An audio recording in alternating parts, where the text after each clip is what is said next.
2014년 여기까지 인도하신 에베네셀 하나님께 감사와 영광을 올리고 2015년도도 하나님의 인도하심이 여러분과 여러분 가정에 임하시기를 간절히 바랍니다. 오늘 마지막 주일 발 씻김을 통한 예수님의 가르침이라고 하는 제목으로 말씀을 선포하겠습니다. 경제학에 있어서 만고불변의 법칙이 하나 있습니다. 그것은 어떤 나라에서든 그 나라 경제가 기울기 시작하는 것은 그 나라 국민이 일하기 싫어하기 때문에 그렇습니다. 과거 대구는 섬유 도시였습니다. 공장마다 사람들이 가득하여서 밤새 기계가 돌아갔습니다. 그런데 지금은 사람이 없어 기계가 돌아가지 않는답니다. 어떤 공장에는 러시아로부터 2,000달러가 넘는 스웨터 주문을 받아도 일할 사람이 없어 포기할 수밖에 없는 그런 처지에 놓이고 있다고 그럽니다. 다들 그렇습니다. 지금 아무리 고임금을 준다 하더라도 어느 누가 공장에서 스웨터 짜고 있겠느냐, 지금 시대에. 그렇게 이야기합니다. 자, 섬긴다고 하는 것 너무 어렵고 깊이 생각할 것 없습니다. 지금 내가 있는 그 자리에서 내가 할 일 감당만 해도 우리는 사회의 큰 인력을 감당하게 되는 겁니다. 자, 오늘 본문에는 다른 나라에서는 찾기 힘든 유대 나라의 독특한 문화가 하나 소개되어 있습니다. 그것은 바로 남의 발을 씻기는 문화입니다. 유대인들의 신발은 샌들이어서 자연히 발이 쉽게 더러워집니다. 그래서 남의 집에 들어갈 때는 항상 누군가가 그 발을 씻어줘야 그 집에 들어가는 겁니다. 자, 이때 발 닦는 사람은 발을 내준 사람을 높이 대우해 준다고 하는 그런 뜻도 여기는 숨겨져 있습니다. 우리 성경에 보면은 발을 씻기는 이야기가 두 번 등장합니다. 하나는 예수님께서 마리아 집에 들어갔을 때에 마리아가 자신의 눈물과 머리털로 예수님의 발을 닦고 그 위에 향수를 부으며 예수님의 발을 닦았던 사건이 있습니다. 그 마리아는 예수님을 최고로 섬겼고 최고로 존중의 표를 한 것입니다. 또 하나는 바로 오늘 본문에 등장하는 말씀입니다. 자, 예수님께서 어느 집에 들어갔습니다. 그런데 스승의 발을 씻기거나 아니면 다른 제자들의 발을 씻기는 사람이 없었습니다. 왜 그럴까요? 이유가 있습니다. 지금 제자들은 예수님께서 예루살렘에 올라가시면은 예수님께서 왕으로 등극하게 됩니다. 그리고 왕으로 등극하시게 되면은 영의정, 좌의정, 우의정은 누가 맡을 것인가? 누가 높은 자리 차지할 것인가? 여기에 대해서 지금 암투가 벌어지고 있는 겁니다. 그래서 제자들 가운데 맺어졌던 3년의 아름다운 사랑의 공동체가 와해될 위기에 놓여 있습니다. 누가 더 큰가? 누가 더 높은 자리를 차지할 것인가? 대립하고 있기 때문에 누가 남의 발을 씻어줄 수 있겠습니까? 여기서 다른 제자들의 발을 씻겨준다고 한 것은 스스로 자기 인격을 비하하는 것이라 생각하기 때문에 감히 나서는 사람이 없었던 것입니다. 저마다 자신의 품위를 유지하려고만 하지 발을 씻기려고 하지 않는 이 상황에서 우리 주님께서는 귀한 가르침을 주고 계십니다. 발 씻음을 통한 예수님의 가르침, 첫째는 제자들의 영적 상태입니다. 오늘 본문 2절을 보십시오. 2절에 보시면은 마귀가 벌써 시몬의 아들 가룟 유다의 마음에 예수를 팔리는 생각을 넣었더라 그랬습니다. 왜 사람들의 마음이 이처럼 지저분해졌습니까? 그것은 바로 마귀가 그 마음을 주장하고 있기 때문에 그렇습니다. 마귀는 어떤 일을 합니까? 마귀는 다투는 생각을 넣습니다. 야고보 4장 1절의 말씀에 보면은 너희 중에 싸움이 어디로부터 다툼이 어디로부터 나느냐? 너희 지체 중에서 싸우는 정욕으로부터 나는 것이 아니냐? 마귀의 조종을 받고 보면은 한 입을 뜯고 사는 부부 사이에도 다툼이 일어납니다. 그리고 한 삐바다 한 형제된 형제 간에도 칼부름이 나게 됩니다. 한 성도된 이 교회 안에도 다툼은 일어나게 됩니다. 세상이 무엇입니까? 자기 발만 내밀면서 왜 내 발은 씻어주지 않느냐? 불평하고 짜증내고 다투는 세상입니다. 또 마귀는 거짓말하는 영입니다. 요한복음 8장 44절입니다. 너희는 너희 아비 마귀에게서 났으니 너희 아비의 욕심대로 너희도 행하고자 하느니라. 그는 처음부터 살인한 자요 진리가 그 속에 없으므로 진리에 서지 못하고 거짓을 말할 때마다 제 것으로 말하나니 이는 그가 거짓말쟁이요 거짓의 아비가 되었습니다. 이 세상에 마귀가 득세하게 되면은 이 세상은 거짓말하는 세상이 됩니다. 그래서 존경받고 인격이 고상한 사람도 거짓말합니다. 교회 안에도 목사도 거짓말하고 장로도 거짓말합니다. 남편도 거짓말하고 아내도 거짓말합니다. 이 세상은 거짓말 세상이 되고 맙니다. 또 마귀는 교만을 불어넣습니다. 디모데후서 3장 2절 말씀에 사람들이 자기를 사랑하며 돈을 사랑하며 자랑하며 교만하며 비방하며 부모를 거역하며, 마귀가 주장하게 되면은 저마다 자기 교만에 살아갑니다. 교만을 싫어한다 하면서 교만합니다. 나는 교만하지 않다고 이야기하면서도 교만해집니다. 서로 저 잘난 맛으로 살고 서로 높아지려고 합니다.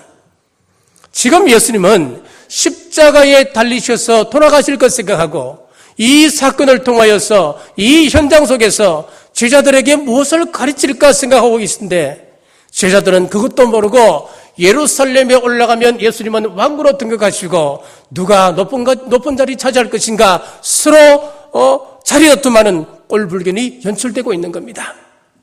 그런데 앞으로 예수님께서 당할 일을 알고 있는 한 제자가 있습니다. 바로 가룟 유다입니다.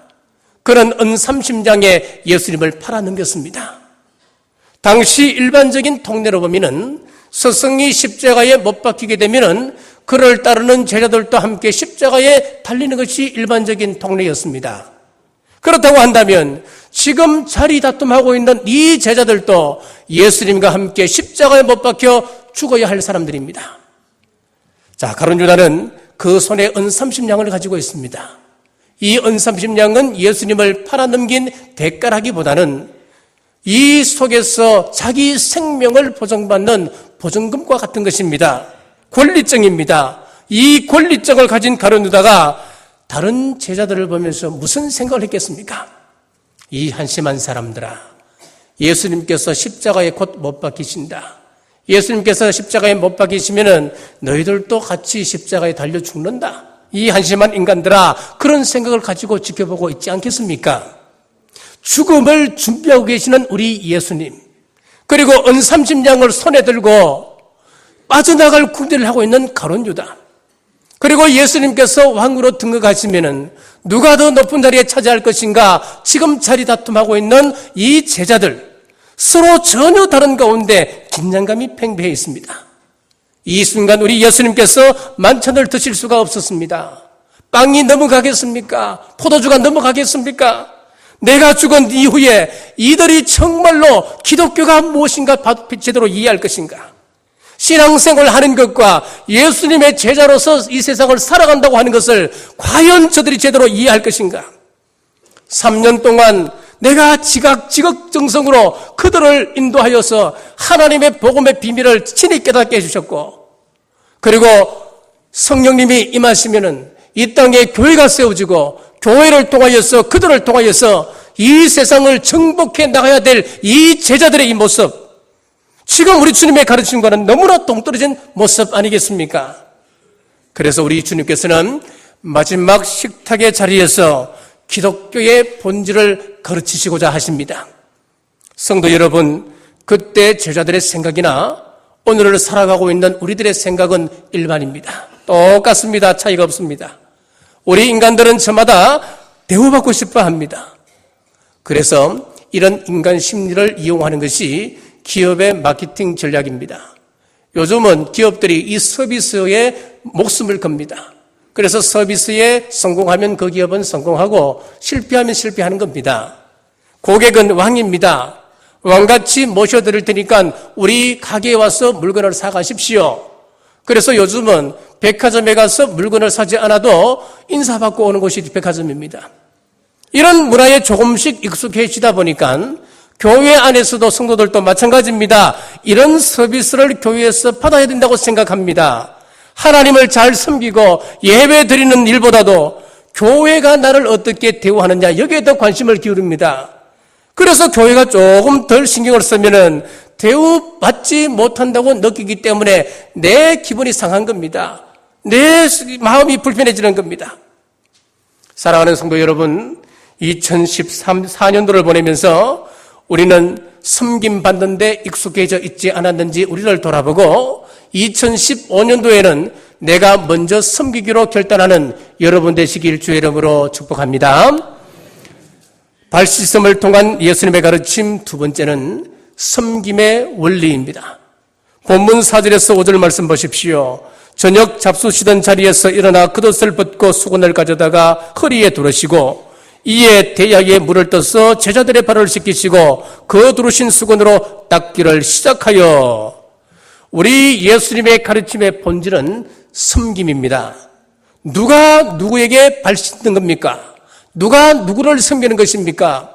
스승이 제자를 섬기는 것이 예수님의 가르침입니다.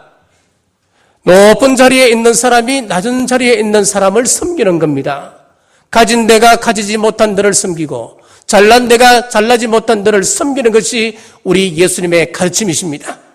내 권리가 있습니다. 내 위치가 있고 내가 누릴 수 있는 기득권이 있습니다. 그러나 그것을 포기하고 종이되어 내려가서 발을 씻기는 것이 우리 주님의 섬김의 원리입니다. 자, 억만장자요 세계적인 실업가였던 카네기가 있습니다. 그는 주급이 겨우 $2 40센트를 받았던 가난한 공장 직공이었습니다. 그런데 그가 하나님의 은혜로 억만장자가 되었습니다. 억만장자가 되고 난 다음에 그의 삶을 보면 참 감동이 있습니다. 과거에 자신이 어렵게 살았고 어렵게 공부했기 때문에 돈이 없어 공부하지 못하는 사람들에게 장학금을 대어주었고 정말 그늘진 사람들, 힘든 사람들, 소외된 사람들을 구제해 주었습니다. 그리고 근절한 문화보급을 위해서 공공도서관 사업에 $6,000만, 그리고 학교 교육 제도 개선을 위해서 $7,000만, 그리고 교회를 찾아다니면서 올겐이 없는 교회에게 7,000대의 올겐을 사줍니다. 그리고 그 이외에도 그에게 봉사기금을 사회에 헌납합니다. 자, 이렇게 살았던 그가 말년에 돈에 관한 유명한 말을 남깁니다. 내가 죽을 때에 돈을 이 세상에 남기고 산다는 것은 수치다. 그 돈을 하나님과 사람들을 위하여 다 쓰고 가는 것이다 라고 이야기했습니다. 그의 묘비에는 이렇게 기록되어져 있습니다. 여기 사람을 섬기다 간 사람 고이 잠들다. 여러분 얼마나 멋진 평가입니까? 아직도 내가 누릴 수 있는 권리가 있다고 생각하십니까? 그렇다면 오늘 우리 주님의 가르침과는 너무나 동떨어져 있습니다. 많이 배웠기 때문에 배우지 못한 사람 마음대로 판단할 수 있다고 생각하십니까? 아직도 예수님의 이 가르침에는 너무나 동떨어져 있는 겁니다. 내가 번 돈 당당히 나를 위하여 사용할 수 있습니다. 그러나 하나님을 위하여서, 이웃을 위하여서, 복음을 위하여서 발을 닦는 곳에 그것을 사용한다. 하루 24시간 내가 잠을 잘 수도 있습니다. 그 시간 내 마음대로 얼마든지 친구를 만날 수 있고 맛난 음식을 먹을 수 있고 좋은 옷 입고 다닐 수 있습니다. 얼마든지 취미생활하며 즐길 수가 있습니다. 그러나 그 시간들을 복음으로 요셉파를 씻기는 데 쓰는 것, 이것이 바로 우리 주님의 섬김의 원리라고 하는 거예요. 지난 한 해를 돌아보면은 여러 성도님들의 헌신으로 우리 교회에 참 많은 은혜가 있었고 감사가 있던 한 해였습니다. 무더운 여름날 여전도의 회원들의 그 식당 봉사, 주방에 들어가지 않으면 그 고충을 모릅니다. 그리고 주차 안내도 마찬가지입니다. 고분고분 말 듣는 것도 아니고 그렇다고 교회에서 화를 낼 수도 없고 인격 수양이 안 되면 정말 하기 힘든 사역이 주차 안내 사역입니다. 우리 장로님들, 집사님들 앞치마 두르시고 식당에 들어가서 서빙하는 그 모습 참 보기 좋고 아름답습니다. 참 감동이 있습니다. 이분들이 뭐가 아쉬워서 이렇게 합니까? 편안하게 효도받을 수 있는 것 아니겠습니까? 또 그 시간 운동도 하고 친구 만나고 여러분 또 즐길 수 있는 것 아니겠습니까? 다른 사람들처럼 깨끗하게 다림질하고 광내고 할 수 있지만은 그럼에도 불구하고 기득권 포기하고 내가 권리를 포기하고 피 한 방울 안 섞인 성도를 형제 자매라 부르면서 말씀 안에서 내가 희생하는 것입니다. 자, 직장 생활하면 우리 늘 기다려지는 것이 휴가 아니겠습니까? 얼마나 휴가가 기다려지고 또 휴가가 귀한 시간입니까? 그런데 그 휴가 시간 내가 하나님 앞에 반납하는 겁니다. 하나님 앞에 반납하면서 정말 그 시간들 쪼개어서 필리핀 단기 선교를 가며 거기서 의료 선교를 하고 선교 활동하고 돌아오는 것. 여러분, 왜 이렇게 하겠습니까?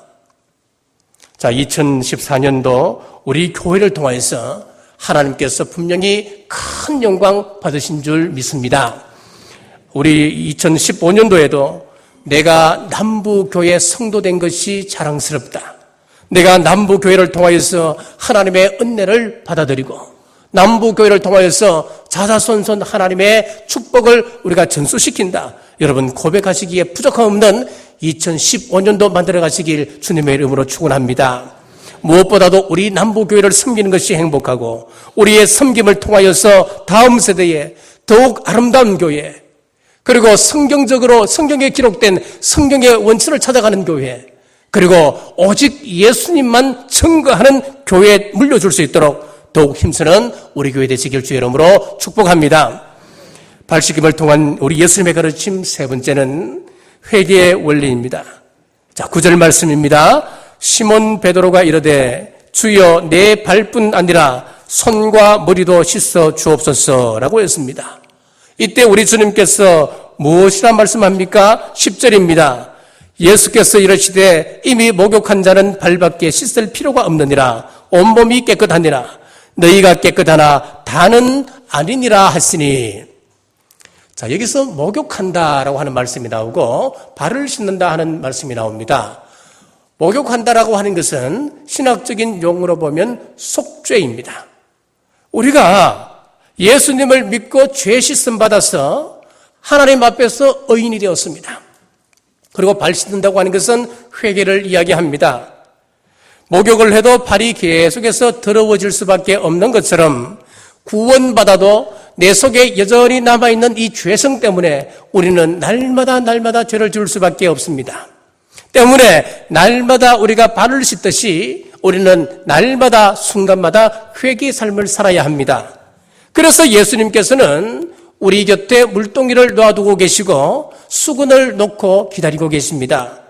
예수님께서 차례차례 발을 씻기시는데 베드로 차례가 되었습니다. 베드로가 뭐라고 이야기합니까? 8절 말씀입니다. 베드로가 이르되 내 발을 절대로 씻지 못하시리이다. 예수께서 대답하시되 내가 너를 씻어주지 아니하면 내가 나와 상관이 없느니라. 저 예수님께서 베드로의 발을 씻기려고 하니까 베드로가 하는 이야기가 예수님 제가 감히 스승님 앞에 어떻게 제가 발을 내밀 수 있겠습니까? 이거 바뀌었습니다. 순서가. 위치가 바뀌었습니다. 우리 선생님께서 절대로 제 발 못 씻깁니다. 그렇게 이야기하니까 예수님께서 하시는 말씀이 내가 네 발 안 씻기면 나와 상관이 없다. 여기서 상관이 없다라고 하는 것은 무슨 말이냐면은 너와 교통하지 않겠다. 너와 동행하지 아니하겠다. 그 말씀입니다, 여러분. 말로 행실로 인해 우리의 발은 금방 지저분해집니다. 그러므로 어제 씻었건만 오늘 또 씻어야 하듯이 날마다 회개의 삶을 사는 여러분 되시길 주의 이름으로 축복합니다. 발 씻음을 통한 예수님의 가르침 넷째는 행함의 신앙입니다. 14절 말씀입니다. 내가 주와 또는 선생이 되어 너희 발을 씻었으니 너희도 스스로 발을 씻어주는 것이 옳으니라. 베드로의 발을 씻기신 우리 주님께서 저와 여러분들에게 명령하십니다. 너희도 서로 발을 씻기라. 너희도 서로 발을 씻기라. 여러분, 이 말을 다른 말로 바꾸면 서로 사랑하라라고 하는 말씀과 똑같습니다. 자, 우리 요한복음에 보면은 다른 성경보다도 유독히 사랑이라고 하는 단어가 많이 등장합니다. 요한복음에 보면 사랑하라라고 하는 단어가 56번 등장합니다. 그 가운데 예수님의 고별 설교를 기록하고 있는 마태복음 13장에서 21장까지 보면은 44번 사랑하라라고 하는 단어가 등장합니다. 자, 그러면은 예수님께서 죽음을 앞에 두시고 고별 설교하시는 그 현장에서 사랑하라라고 하는 이 말씀이 집중적으로 등장하고 있다. 무엇을 의미하겠습니까? 그것은 예수님의 사역을 마무리해보면은 모든 것을 종합해보면은 한 단어로 사랑이다. 이 말과 똑같은 것입니다. 요한복음 13장 34절 말씀입니다. 새 계명을 너희에게 주노니 서로 사랑하라. 내가 너희를 사랑한 것 같이 너희도 서로 사랑하라. 비록 상대방이 연약해서 실수했다 할지라도 그 사람을 비난하지 아니하고 2005년도에는 이해하고 널리 사랑하는 우리 교회 되시길 주의 이름으로 축복합니다. 왜냐하면 이것이 우리 주님께서 주신 새 계명이요 주님의 명령이기 때문에 그렇습니다. 코리텐붐 여사가 있습니다. 우리가 잘 아는 코리텐붐 여사지요. 이 코리텐붐 여사는 그 아버지 이때부터 100년 넘도록 네덜란드 할렘에서 시객 가게를 경영을 했습니다. 시객 가게를 경영하면서 그 사회에 많은 이바지를 했습니다. 독일의 나치가 유럽을 점령해 가기 시작합니다. 그러면서 수많은 유태인들을 핍박을 하기 시작하는데 마침내 네덜란드도 독일의 점령을 당합니다. 점령을 당했을 때에 코리텐붐 아버지가 핍박받는 유대인들을 위하여서 시객 가게 한켠에 비밀방을 만들었습니다. 그리고 거기다 유태인을 숨겨주었습니다. 자, 숨겨주었는데 누군가 밀고 해서 이제 이 코리텐붐 여사와 언니와 그 아버지가 독일 수용소에서 이제 보내게 됩니다. 얼마나 처참한지요. 거기서 아버지가 죽고 언니가 죽습니다. 코리텐붐 여사는 기적적으로 거기서 살아나왔습니다. 이제 살아나와서 하나님의 복음을 증거하는 일에 온전히 헌신을 하는데 하나님께서 이 코리텐붐 여사 마음속에 독일에 가서 하나님의 복음을 증거하라고 하는 감동이 물밀듯 들어옵니다. 그래서 그 명령을 따라서 독일에 가서 말씀을 증거합니다. 내 의지로는 할 수가 없습니다. 아버지를 죽인 민족, 언니를 죽인 이 민족에게, 그리고 나에게 그렇게 어려운 고초를 주었던 이 독일 사람들에게 복음을 증거한다고 하는 것은 너무너무 힘든 일이었습니다마는 그 명령에 순종하고 말씀을 증거했을 때에 죄책감에 눌려있던 독일 사람들이 회복되기 시작하고 독일에 큰 부흥이 오기 시작했습니다. 어느 날 하루 독일의 시골 어느 마을에서 하나님의 복음을 증거하고 이제 마치고 교회 뒤에서 인사를 나누는데 저 멀리서 꿈에도 잊지 못할 사람, 아버지를 죽이고 언니를 죽이고 자기를 그렇게 못살게 괴롭혔던 그 수용소 간수가 오는 것 아니겠습니까? 그때 이 코리텐붐이 하나님께 기도했습니다. 하나님, 다른 사람은 용서할 수 있어도 제가 저 사람만큼은 용서할 수 없습니다. 저 사람은 안 됩니다. 잠시 눈을 감고 기도하는데 하나님께서 그 마음속에 내가 너를 사랑한 것처럼 너도 저 사람을 사랑하라. 이것은 명령이다. 그렇게 하나님께서 말씀하시는 거예요. 그때 이 코리텐붐이 하나님, 내 의지로는 사랑할 수 없지만은 나는 정말 용서하기 싫습니다마는 하나님께서 말씀하시니 제가 한번 해보겠습니다. 눈을 감았다 눈을 뜨니까 그 사람이 자기 앞에 서 있는 거예요. 그래서 자기도 의지적으로는 안 되지만은 하나님 앞에 약속했기 때문에 그 사람을 뜰쑥 끌어안았습니다. 끌어안는 그 순간 하나님께서 그녀 마음속에 그를 사랑할 수 있는 넉넉한 마음을 주시는 거예요. 도저히 내 감정으로 사랑할 수 없지만은 하나님 명령 앞에 내가 순종하고 내가 지키겠습니다 결단했을 때에 원수까지 사랑할 수 있는 능력을 하나님께서 그에게 허락해 주셨습니다. 성도 여러분, 비판은 비판을 낳습니다. 미움은 미움을 낳습니다. 하지만 용서는 용서를 낳고 이해는 이해를 낳고 사랑은 사랑을 낳습니다. 내가 남들을 용서하지 아니하고 사랑하지 않는다면 그것은 부메랑이 되어서 나에게 다시 돌아옵니다. 여러분 무슨 말입니까? 부메랑은 호주에서 사냥할 때 쓰는 사냥 도구입니다. 부메랑을 던지면 다시 빙글 돌아서 나에게 돌아오잖아요. 그때 잘 잡아야 됩니다. 안 그러면 내가 던진 그 부메랑에 내가 만져서 큰 상처를 입는 거예요. 내가 사랑하지 않고 용서하지 않으면 그것은 나에게 부메랑으로 돌아온다는 이야기입니다. 하지만 내가 이해하고 내가 용서하면 그것은 산울림이 되어서 나에게 돌아옵니다. 지금 예수님께서 제자들의 발을 씻기시는데 가롯 유다가 그 앞에 서 있습니다. 3년 동안 예수님께서 가르치셨습니다. 함께 먹고 함께 다니며 예수님께서 온 힘을 쏟아서 제자를 키워놓으셨는데 그가 예수님을 배반한 겁니다. 그를 바라볼 때 우리 주님의 마음이 어땠을까요? 찢어질 듯 아픈 것 아니겠습니까? 그런데 예수님은 대야에 물을 떠다가 그 제자를 씻기십니다. 그리고 17절에 이렇게 말씀하십니다. 너희가 이것을 알고 행하면 복이 있으리라. 우리 주님께서 우리의 섬김을 보고 그냥 내버려 두지 않으시고 우리가 행하는 그 사랑의 행위를 보고 복 주신다 약속하고 계십니다. 그렇습니다. 서로 비난만 하고 서로 허물을 덮어주지 못하는 교회는 십자가의 능력이 나타날 수 없습니다. 우리가 서로 사랑할 때에 약속의 복이 임하게 되는 것입니다. 닐 앤더슨 목사님이 쓴 내가 누구인지 알았습니다 라고 하는 책이 있습니다. 거기에 보면 목사님의 간증이 기록되어 있습니다. 한 번은 교회에서 당회 때 그런 이야기를 했습니다. 장로님들, 우리 교회 성지순례팀이 이제 구성이 되어서 성지순례를 가는데 인솔자로 제가 다녀오면 되겠습니까? 라고 이야기했을 때에 한 장로님이 손을 번쩍 들고는 나는 반대요 그렇게 이야기합니다.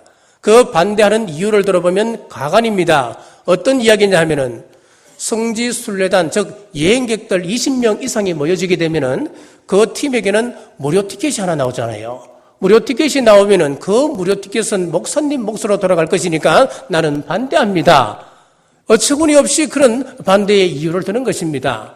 이 장로님은 사사건건 목사님을 물고 늘어졌습니다. 도저히 참을 수가 없어서 교회를 사임하기로 결심을 했습니다. 그런데 이상하게도 그때부터 열이 오르고 몸이 아파오기 시작합니다. 그 아픈 가운데 하나님의 감동이 옵니다.